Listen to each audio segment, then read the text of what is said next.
নমস্কার বন্ধুরা, পাকুলিস কিচেনে আপনাদের সকলকে স্বাগত জানিয়ে আজকে চলে এসেছি পাকা পেঁপের জুসের রেসিপি নিয়ে। অসংখ্য পুষ্টিগুণে ভরপুর এই ফল, যারা নিয়মিত পেটের সমস্যায় ভোগেন তারা কিন্তু নিজেদের খাদ্য তালিকায় এই ফল রাখতে পারেন। তাহলে চলুন এই পাকা পেঁপের জুস আমি কিভাবে বানিয়েছি সেটা আপনারা দেখে নেবেন। সবার প্রথমেই একটা গোটা পেঁপে ভালোভাবে ধুয়ে নিয়েছি, ধুয়ে অর্ধেক করে নিয়েছি। এবার পেঁপেগুলো ছোট ছোট টুকরো করে কেটে নিয়েছি। পাকা পেঁপের জুসের মধ্যে আমি এখানে গুড় ব্যবহার করেছি, আপনারা গুড়ের বদলে চিনিও ব্যবহার করতে পারেন। আর নিয়েছি গোলমরিচ গুঁড়ো, এখানে নিয়েছি অল্প পরিমাণে বিট নুন, আর নিয়েছি পাতিলেবুর রস। এই কয়েকটা জিনিস দিয়েই তৈরি হয়ে যাবে পাকা পেঁপের জুস।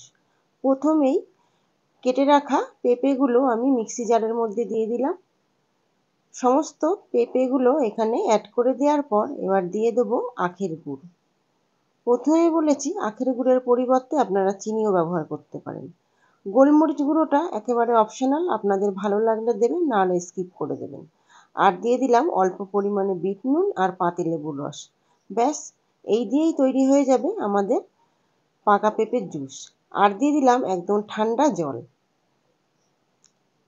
ঠান্ডা জলটা দিয়ে এবারে স্মুথ একটা পেস্ট বানিয়ে নেব। এবার গ্লাসের মধ্যে ঢেলে সার্ভ করে দিলেই তৈরি আমাদের পাকা পেঁপের জুস। তৈরি হয়ে গেল হেলদি অ্যান্ড টেস্টি পাকা পেঁপের জুস। আপনারা বাড়িতে অবশ্যই ট্রাই করবেন, আর রেসিপি ভালো লাগলে লাইক, কমেন্ট এবং শেয়ার করে দেবেন। চ্যানেলটিকে সাবস্ক্রাইব করার অনুরোধ রইল বেল আইকন সহ আরও নিত্য নতুন রেসিপি দেখার জন্য। আর যে সমস্ত বন্ধুরা ফেসবুক পেজ থেকে দেখছেন তারা অবশ্যই পেজটিকে ফলো করে রাখবেন। নমস্কার।